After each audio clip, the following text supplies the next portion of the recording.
ফিলিস্তিনের গাজা উপত্যকায় ইসরায়েলি হামলার জবাব দিয়েছে ফিলিস্তিনের স্বাধীনতাকামী সশস্ত্র সংগঠন হামাস। তারা গাজা থেকে ইসরায়েলের ভূখণ্ড লক্ষ্য করে অন্তত 10টি রকেট ছুড়েছে। এতে ইসরায়েলের আশকেলন এবং গ্যান ইয়াভনে বেশ কয়েকটি যানবাহন ক্ষতিগ্রস্ত হয়েছে। এছাড়া 3 জন সামান্য আহত হয়েছেন।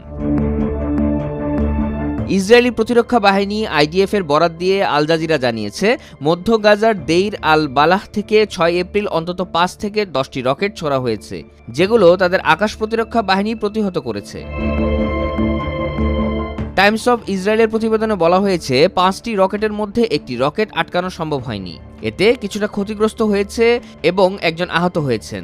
বর্তমানে ক্ষেপণাস্ত্রের বিস্তার এবং ক্ষয়ক্ষতির পরিমাণ নিয়ে বিস্তারিত তথ্য পর্যালোচনা করা হচ্ছে। এদিকে গাজায় ইসরায়েলি হামলায় আরও অর্ধশতাধিক ফিলিস্তিনি নিহত হয়েছেন। এতে করে ভূখণ্ডটিতে ইসরায়েলি আগ্রাসনে নিহতের সংখ্যা প্রায় 51,000-এ পৌঁছেছে। আল জাজিরা বলছে, দেইর আল বালাহের 5টি এলাকার বাসিন্দাদের তাদের এলাকা ছাড়ার নির্দেশ দেওয়ার পর ইসরায়েল গাজার মধ্যাঞ্চলে নতুন করে ব্যাপক বোমাবর্ষণ করেছে। সর্বশেষ এ হামলার ফলে বেশ কয়েকজন ফিলিস্তিনি নিহত হয়েছেন, যার মধ্যে একজন সাংবাদিকও রয়েছেন। বার্তা সংস্থা আনাদোলু জানিয়েছে, গাজা শহরের পূর্বে আল নাখিল স্ট্রিটে ইসরায়েলের কামানের গোলাবর্ষণে 8 শিশুসহ 10 জন নিহত এবং আরও বেশ কয়েকজন আহত হয়েছেন বলে একটি চিকিৎসা সূত্র জানিয়েছে।